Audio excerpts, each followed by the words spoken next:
Picture this.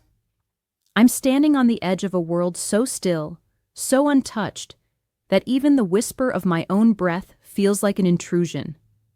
My name is Sophie, and at 38, I've spent more years than I care to count chasing deadlines and dodging the chaos of city streets. But right now, I'm far from all that, breathing in air so crisp it stings my lungs in the best way possible.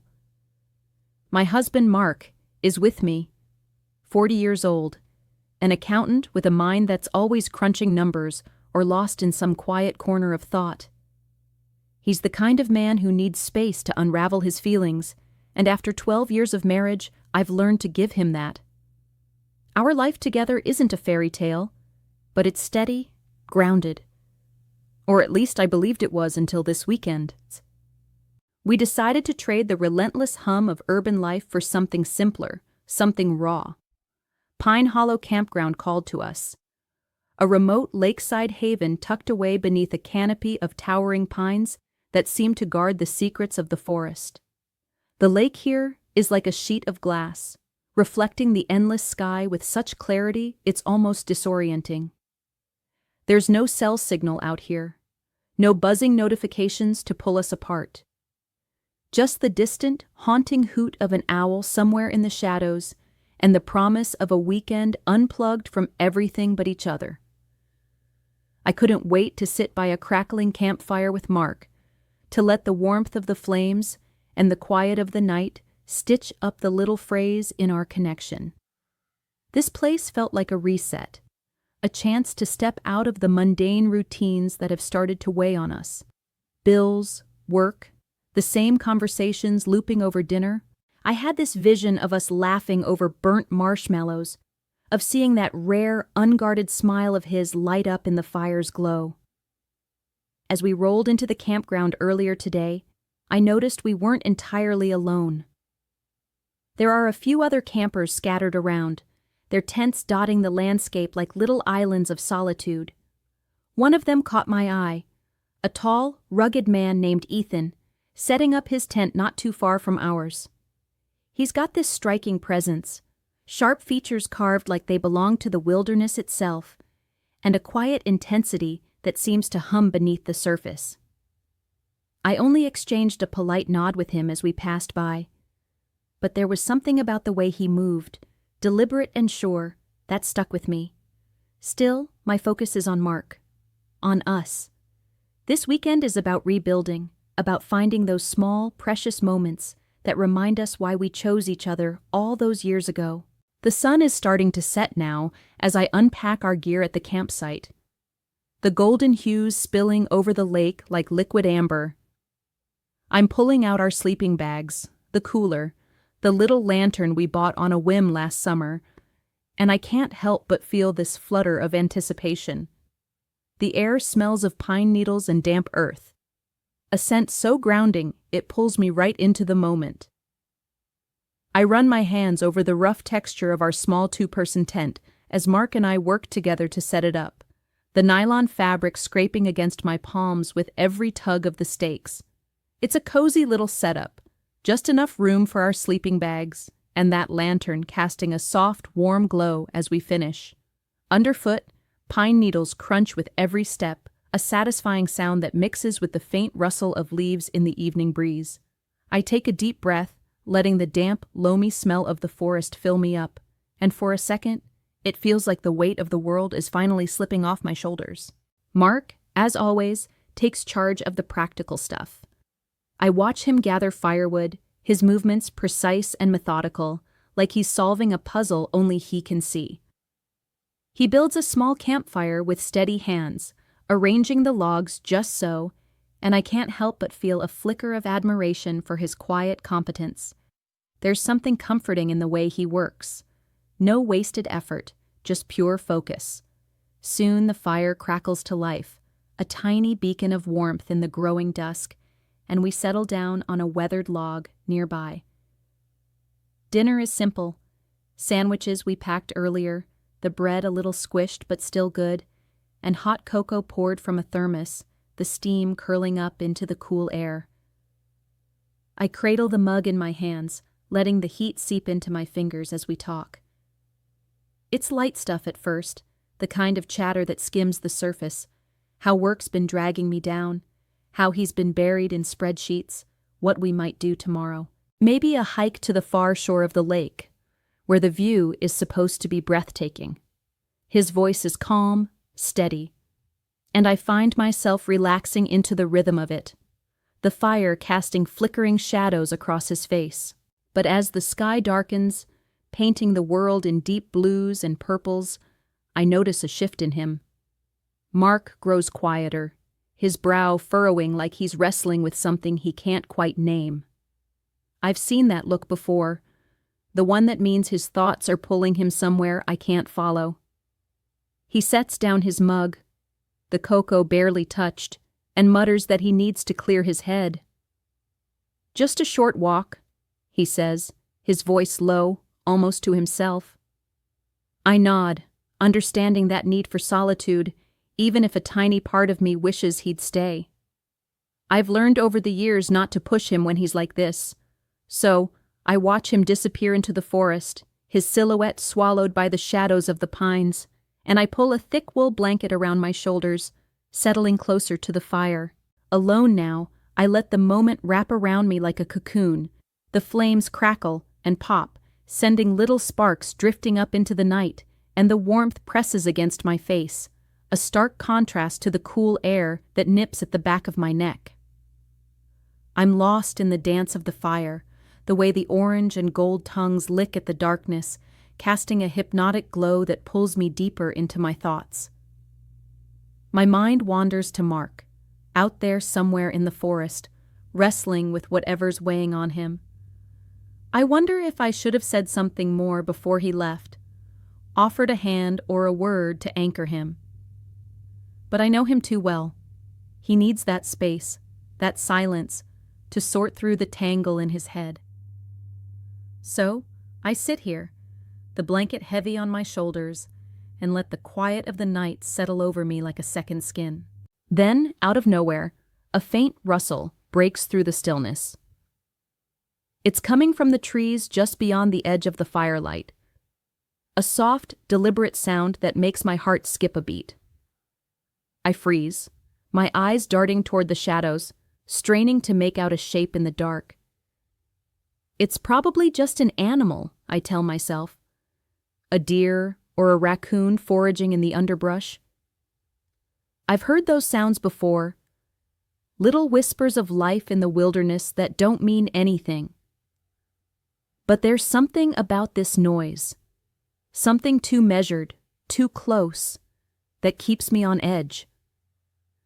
I pull the blanket tighter around me, my fingers gripping the rough wool as I wait, listening. That's when he steps into the light. Ethan, the tall stranger from the neighboring tent, emerges from the darkness like he's part of it, his presence sudden and startling. The fire catches him in its glow, illuminating every detail, and I can't help but take him in. He's broad-shouldered, his frame filling the space with an effortless strength, and there's a shadow of stubble along his jaw that roughens his otherwise sharp features. His eyes, though, those piercing green eyes, seem to cut right through the night, locking onto me with an intensity that makes my breath hitch. He's wearing a dark jacket, zipped halfway up, and worn boots that look like they've trekked through 100 stories. There's a quiet confidence in the way he moves, each step sure and unhurried, like he belongs here more than I do. He gives me that same nod from earlier today, a small tilt of his head that feels both familiar and loaded with something I can't quite name. Without a word, without even asking, he lowers himself onto the log across from me, the fire between us flickering as if it senses the shift in the air. I watch him settle, his hands resting loosely on his knees. And then he speaks. His voice is low, gravelly, like it's been worn down by years of speaking only when necessary. "Alone?" he asks, the single word hanging heavy in the space between us. My heart jolts, a mix of unease and something else, something I don't want to admit to myself. I don't answer right away, just offer a small, nervous smile, my lips trembling at the edges. I don't know what to say, don't know if I should tell him Mark's just stepped away or keep that to myself. There's a tension building now, a silent current that crackles louder than the fire. Ethan leans forward slightly, his elbows resting on his thighs, and the firelight dances across his face, casting deep shadows under his cheekbones. Those green eyes don't waver, pinning me in place, and I feel exposed, like he can see every thought I'm trying to hide. Inside, I'm a mess of conflict. My loyalty to Mark is a steady drumbeat in my chest, a reminder of the life we've built, the promises we've made. 12 years isn't nothing. It's a foundation, a history, a tether that's held me through storms I didn't think I'd weather. But there's something about this moment, this stranger sitting across from me in the flickering dark, that feels like a crack in that foundation. I don't know why I'm drawn to him, why his presence pulls at something deep and unspoken inside me. It's not just curiosity, it's a tug, a whisper of something I've buried under years of routine and responsibility. I sit there, frozen for a moment, the weight of Ethan's question still lingering in the air like smoke from the fire. My fingers tighten around the edges of the blanket, the coarse wool scratching against my skin as I try to find my voice. I manage a quiet, "Just for a bit," my words barely audible over the crackling of the flames. It's not a lie, but it's not the whole truth either, and I can feel the omission hanging between us, heavy and unspoken. Ethan doesn't push, doesn't ask for more. He just nods, a slow, deliberate motion, as if he's reading something in me that I haven't even admitted to myself. His gaze holds mine, unyielding, and I feel a shiver that has nothing to do with the cool night air. The silence that follows is suffocating, charged with an energy I can't name but can't ignore. It's not just the quiet of the forest, it's the kind of silence that presses down on you, thick and electric, like the moment before a storm breaks. The only sound is the fire, snapping and popping as it devours the logs, sending tiny embers spiraling up into the darkness. I try to focus on that, on the hypnotic dance of the flames, but my eyes keep drifting back to him. He's still leaning forward, his hands now clasped loosely between his knees, and there's a stillness to him that feels almost predatory, like he's waiting for something. For me to speak, maybe. Or for something else entirely. My mind is a whirlwind, spinning so fast I can barely keep up with my own thoughts. I think of Mark, out there in the shadowed woods, walking off whatever burden he's carrying tonight.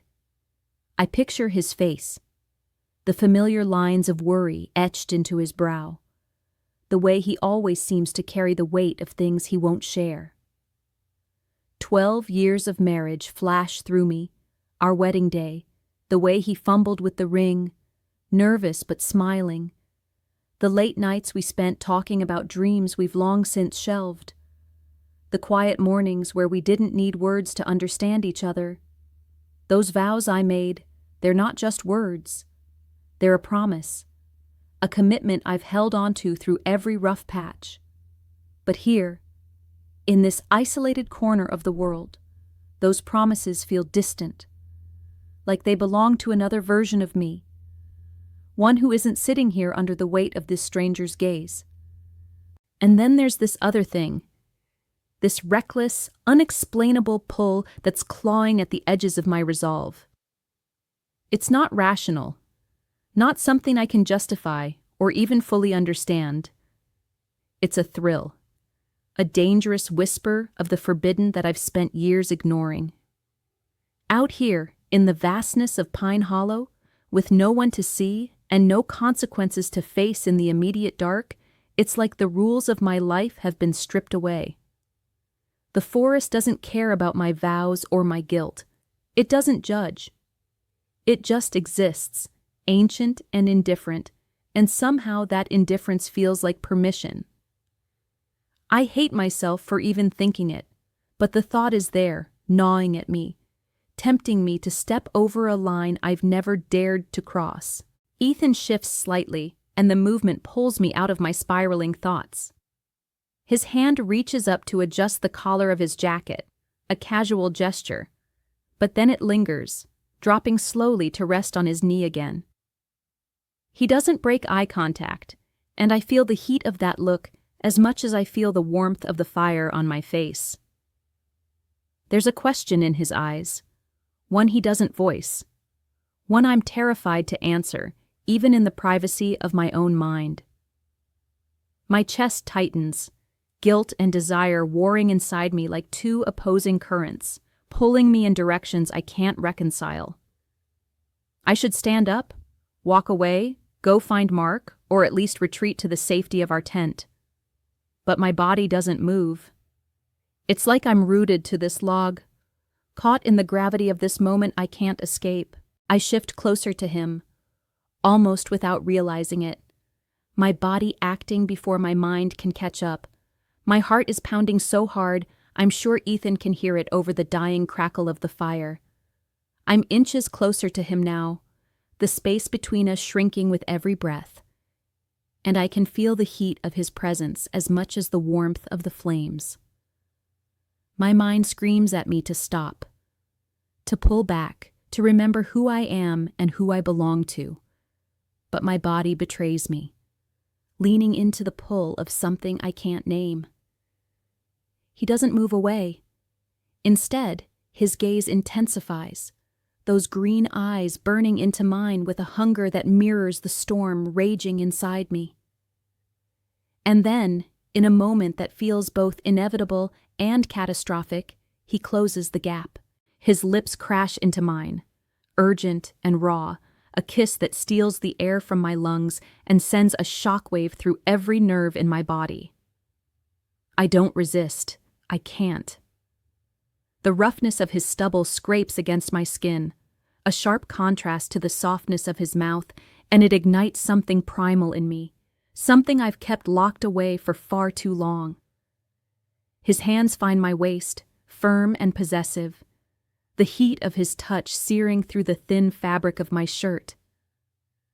It's like the world collapses in on itself, shrinking down to just this. His breath mingling with mine, the taste of him, the way my pulse races under his grip. The forest, the fire, the distant call of the night, all of it fades into a blur. There's nothing but him and me and this forbidden thing unfolding under the cover of darkness. I'm drowning in it, in the rush of sensations that overwhelm every rational thought. My hands move on their own, sliding up to his shoulders, feeling the solid strength beneath his jacket. I'm not thinking about right or wrong, not anymore. I'm not thinking about the promises I made or the life I've built. I'm just feeling alive in a way I haven't in years, maybe ever. And the truth, the raw, ugly truth, is that I wanted this. I wanted him. I let myself fall into this moment completely, without hesitation, without holding back. Under the vast, indifferent canopy of stars, hidden by the shadows of the towering pines, I betray Mark. I betray everything I thought I stood for. The guilt is there, lurking at the edges of my mind like a shadow I can't quite shake, but it's not strong enough to pull me away. Not yet. Instead, there's this exhilaration, this wild, reckless freedom in doing something so wrong, so utterly against everything I've ever told myself I am. It's like I've stepped out of my own skin, become someone else entirely, someone who doesn't care about consequences or tomorrow. My heart is racing, not just from the kiss, but from the sheer audacity of it all. I've crossed a line I can't uncross, and in this suspended sliver of time, I feel liberated by it. Time blurs as the fire burns low, its embers glowing faintly now, casting just enough light to silhouette Ethan's face as we finally pull apart. I'm breathless, my chest heaving as I sit beside him on the log, the space between us still charged with the aftermath of what just happened. Neither of us speaks. The silence is heavy, but not uncomfortable. It's like we both know words would shatter whatever this is. My skin is flushed, the cool night air brushing against it like a whisper, a stark reminder of the heat we just shared. I can still feel the ghost of his hands on my waist, the memory of his kiss lingering on my lips. And as I sit there, staring into the fading glow of the fire, the weight of what I've done begins to settle over me like a slow, creeping fog. But here's the thing. There's no regret. Not really, not in this moment. I know I should feel it, should be drowning in shame for what I've just done to Mark, to our marriage, to the life we've spent over a decade building. I know I should be tearing myself apart with remorse. But instead, there's this strange, electric hum in my veins, this sense of being awake. I'm standing in the empty tent now, the thin nylon walls sagging slightly in the stillness of the night. The air inside feels heavy, stale, like it's holding on to the echo of everything that's unraveled tonight. In my hand, there's a crumpled piece of paper, a note I found on Mark's sleeping bag when I stumbled back here, my mind still reeling from what happened by the fire. His handwriting is jagged, hurried, like he couldn't get the words out fast enough. I read it again, even though I've already memorized every line, hoping somehow the message will shift, that the ink will rearrange itself into something less final. But it doesn't. His words are a punch to the gut, sharp and cold. He saw everything. He watched from the trees, hidden in the dark, as I threw away our vows with Ethan. He's gone now, left without a goodbye, without a chance for me to explain, if there even is an explanation for this. My chest feels hollow, like someone carved out everything inside me and left nothing but a shell. There's an ache there, a deep, throbbing void where something vital used to be. I can still picture Mark's face, not as it was in that moment he must have seen us, but as it's been over the years. Quiet, steady, sometimes distant, but always there. 12 years of memories flicker through my mind like a broken film reel, and I wonder how one night could shatter all of that so completely. But beneath the ache, beneath the weight of knowing I've broken something irreparable, there's this unexpected calm. It's strange, almost unnatural, like the quiet after a storm when the world holds its breath. I don't know why I feel it, but it's there, washing over me in slow, gentle waves, dulling the sharp edges of my guilt. I step outside the tent, the cool night air hitting my face like a slap, grounding me back into my body. The campground is eerily quiet now, the kind of silence that feels like it's listening, waiting for something to break it. The fire by our site has burned down to nothing but glowing embers, faint red specks in a pile of ash, no longer offering warmth or light. I walk past it, my boots crunching on the pine needles, and make my way to the edge of the lake. The water is dark, still as a mirror, reflecting the scatter of stars above in perfect, unbroken detail. I sit down on the damp ground, the cold seeping through my jeans, and just stare out at that endless black expanse. It's beautiful in a way that hurts, like it's mocking the mess I've made of everything. My mind keeps circling back to what I've done. I've shattered my marriage, cracked it open like glass under a hammer, and there's no putting it back together.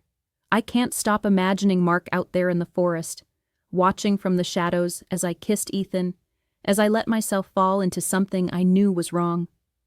The betrayal must have cut him deeper than I can fathom. His trust in me, built over more than a decade, destroyed in a single, reckless moment. I don't even know where he's gone. Did he drive off in the middle of the night, leaving me stranded here with my choices? Will he ever speak to me again? Or is this note the last piece of him I'll ever have? The uncertainty gnaws at me, but it's not the loudest thing in my head. The guilt is there, a constant, dull ache pulsing under my skin, but it's not as overwhelming as I thought it would be. Instead, there's this odd sense of peace, like I've shed a weight I didn't even realize I was carrying. And the truth, the raw, jagged truth, is that I don't regret what I did with Ethan.